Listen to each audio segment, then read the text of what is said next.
కడప జిల్లా ప్రొద్దుటూరులో ఫ్లెక్సీల వివాదం నెలకొంది. దేవుడు భూమి స్వాహ అంటూ టీడీపీ నేత మాజీ ఎమ్మెల్యే నంద్యాల వరదరాజులరెడ్డి ఆధ్వర్యంలో ఫ్లెక్సీలు వెలిశాయి. పట్టణంలోని అన్ని ప్రధాన కూడళ్లలో ఫ్లెక్సీలు ఏర్పాటు చేశారు. చెన్నకేశవ స్వామి దేవస్థానానికి చెందిన 40 కోట్ల రూపాయల విలువ చేసే 4 ఎకరాల భూమిని ఆక్రమించి రోడ్లు వేశారంటూ వరదరాజులరెడ్డి ఫ్లెక్సీలు ఏర్పాటు చేశారు. టీడీపీ కార్యాలయం నుంచి తహసీల్దార్ కార్యాలయానికి భారీ ర్యాలీగా వరదరాజులరెడ్డి ర్యాలీ నిర్వహించారు. అయితే వరదరాజులరెడ్డి ఆరోపణలపై ఎమ్మెల్యే రాచమల్ల శివప్రసాద్ రెడ్డి తీవ్రంగా మండిపడ్డారు. ఆ భూమిని తాను కబ్జా చేయలేదని, ఆ ప్రాంతంలో ఉన్న చెత్తను తొలగించి పరిశుభ్రంగా ఉండేలా చర్యలు తీసుకున్నానని వివరించారు. గతంలో వరదరాజులరెడ్డి ఆయన అల్లుడు సుబ్బారాయుడు కలిసి కబ్జా చేసేందుకు ప్రయత్నించారని ఆరోపించారు.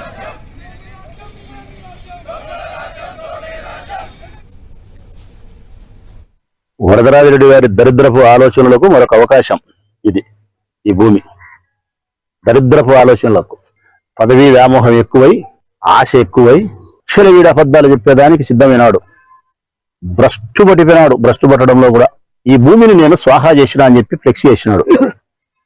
ఈ భూమిని రాచమల్లి యొక్క భూదాహానికి పరాకాష్ట అని చెప్పి స్వాహ అని చెప్పి చేసినాడు. ఇదే స్థలాన్ని 25 సంవత్సరాల కిందట చెన్నకేశవ స్వామి దేవాలయానికి సంబంధించిన ఈ స్థలాన్ని 25 సంవత్సరాల కిందట బాతులు సుబ్బరాయుడు, నంద్యాల వరదరాజరెడ్డి గారి అల్లుడు రామచంద్రారెడ్డి కలిసి ఫ్లాట్లు వేసి అమ్మే ప్రయత్నం చేసి ₹1 కోటి డబ్బు తీసుకున్నారు. ఎవరైతే ఈ భూమిని కాజేసే ప్రయత్నం 20 సంవత్సరాల కింద చేసినారో ఆ కుటుంబమే ఈ భూమిని సంరక్షించే దానికోసం ధర్నా అని మాట్లాడితే దయ్యం వేదాలు చెప్పినట్టు ఉంటుంది. ప్రజలకు సౌకర్యం కోసం రాచమల్లు ప్రయత్నిస్తాడు, స్వాహా చేసేదాని కోసం వరదాడి కుటుంబం ప్రయత్నం చేస్తుంది.